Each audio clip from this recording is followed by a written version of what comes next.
You found your way to Whispers of Crimes, a quiet corner where the shadows of the past are gently told. Here, we speak of real crimes and mysteries, not to shock or scare, but to wonder, to reflect, and maybe to help you fall asleep. So close your eyes, let your thoughts slow down, and come with me into tonight's case.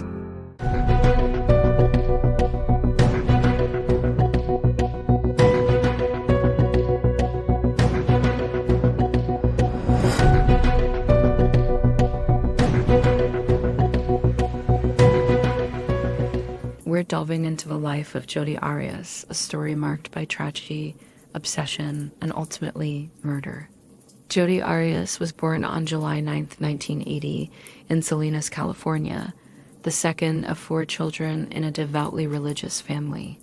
Her parents, William and Sandra Arias, were known for being strict and maintaining a tight grip on their children's lives.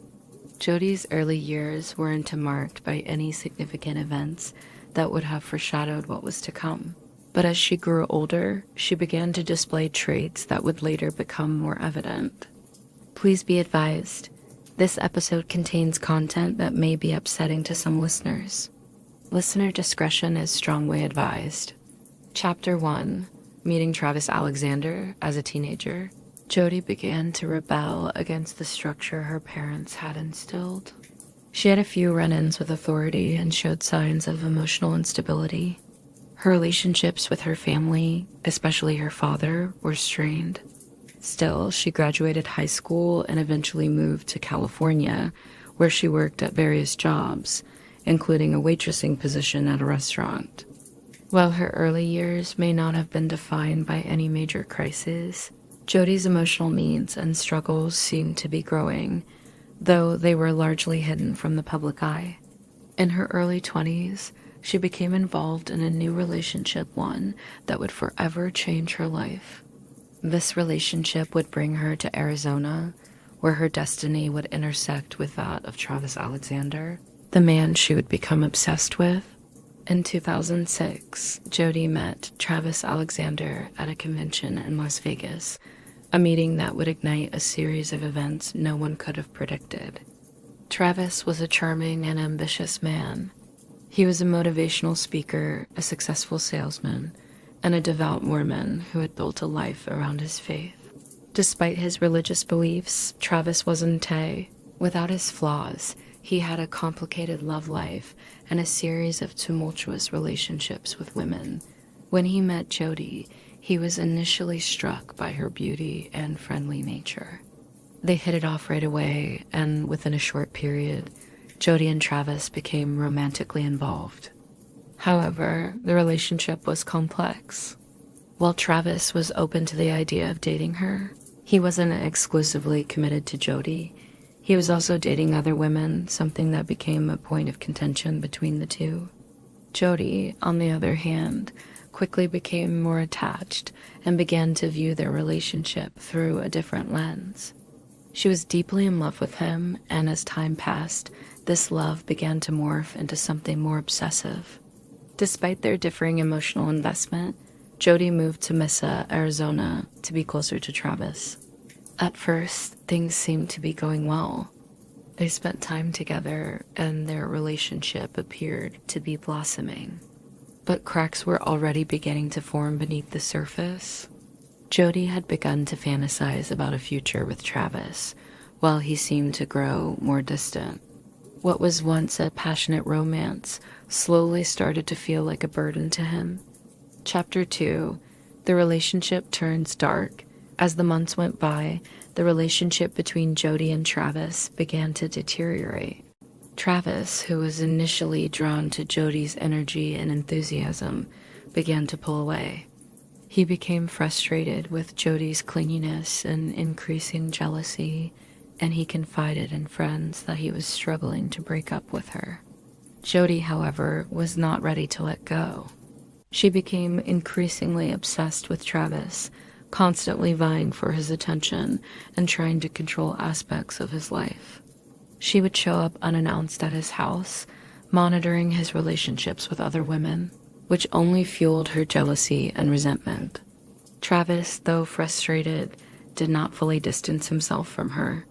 He struggled with how to navigate the situation, feeling guilty about hurting her, but also feeling trapped by her emotional intensity. The relationship was full of ups and downs, moments of tenderness followed by episodes of confrontation. Travis, despite his initial affection for Jodi, began to realize that he couldn't be with her long term. At the same time, Jodi's feelings for him intensified. She was convinced that they were meant to be together, and she would go to great lengths to convince herself and others that they had a future. As she became more obsessed with Travis, she started to spiral emotionally. Her sense of reality began to blur, and the idea of losing him became unbearable. Chapter 3: The Final Days of Travis Alexander. By June 2008.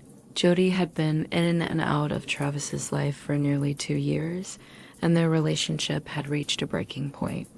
While Travis was trying to move on and date other women, Jodi could not accept that their relationship was over.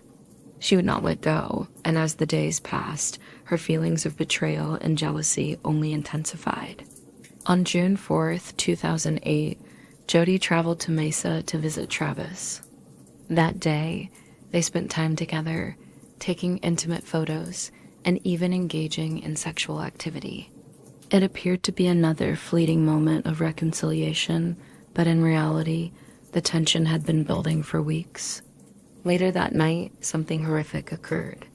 The following morning, Travis Alexander was found dead in his home, murdered in a brutal and savage attack. He had been stabbed 27 times, shot in the head, and had his throat slashed from ear to ear. His body was discovered by his friends when they could no longer reach him. The crime scene was gruesome, and investigators immediately suspected that the killer had been someone close to Travis. The discovery of his body shook the community, and the police began their investigation, but they had no clear leads at first.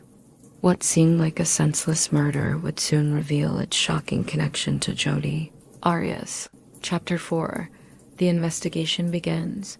As detectives began piecing together the events leading up to Travis's murder, they turned their attention to those closest to him. Jodi Arias quickly became a person of interest. Her name had surfaced because of a comment she made to friends, suggesting she had nothing to do with Travis's death. However, when investigators looked deeper into her story, they began to notice inconsistencies. Initially, Jodi told police that she had never been to Travis's house on the night of the murder.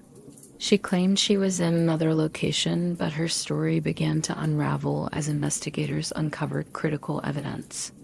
A crucial piece of evidence came in the form of photographs found on Travis's camera. These photos, which were taken hours before his death, showed Jodi and Travis together in intimate moments. But it wasn't just the photos that raised suspicions. Jodi's behavior following the murder also seemed suspicious. She had been on a road trip with her grandparents and had been extremely careful about avoiding any direct involvement with the investigation. When confronted with the evidence, Jodi's story changed multiple times. At one point, she claimed she had left Travis's house after an argument, but that version was contradicted by physical evidence, including the bloodstains and the trajectory of the shots.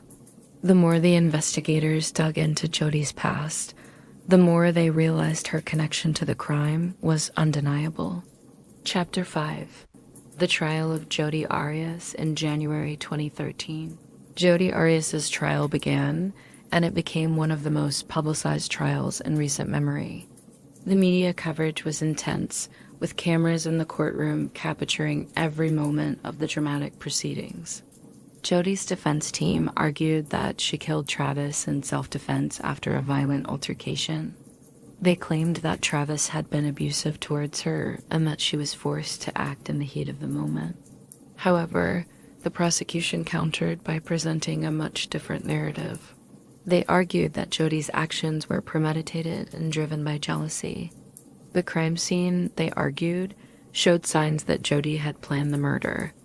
They presented evidence of Jodi's obsession with Travis and how she had meticulously covered her tracks after the killing. The photos, the lies, and the timeline all pointed to one conclusion. Jodi had murdered Travis in a fit of rage. Throughout the trial, Jodi took the stand to testify, offering her version of events. Her testimony was emotional, and she claimed she had acted in self-defense. But her story was riddled with contradictions, and the prosecution pointed out inconsistencies in her recollection of the night. Jodi's demeanor during the trial, at times defensive, at other times seemingly detached, only further fueled the public's fascination with the case. The trial stretched on for months, but ultimately, the evidence against Jodi was overwhelming. Chapter 6: The Verdict and Aftermath. After months of testimony, the jury found Jodi Arias guilty of first-degree murder on May 8, 2013. The conviction was a major moment in the case, but the aftermath was just as dramatic. The sentencing phase began, and the question of whether Jodi would receive the death penalty was hotly debated. Ultimately, the jury could not reach a unanimous decision on the death penalty, and Jodi was sentenced to life in prison without the possibility of parole. Her case became a media spectacle, with countless documentaries, news reports, and public discussions about the motivations behind the crime. Some people sympathized with Jodi, believing she had been a victim of emotional abuse. Others saw her as a manipulative, dangerous woman who had taken the life of an innocent man in a fit of jealousy and obsession. Today, Jodi remains incarcerated, her story still one of the most talked about criminal cases in recent history. The tragic murder of Travis Alexander continues to spark debate about love, obsession, and the darker sides of human nature. That's all for tonight's story. Another thread in the web of true crime, quietly unraveling as the night goes on. If you're still with me, thanks for listening. And if sleep has already taken you, may your dreams be peaceful and your mind at ease. I'll be here next time by the fire with another story waiting to be told. Good night, and don't forget to lock your doors.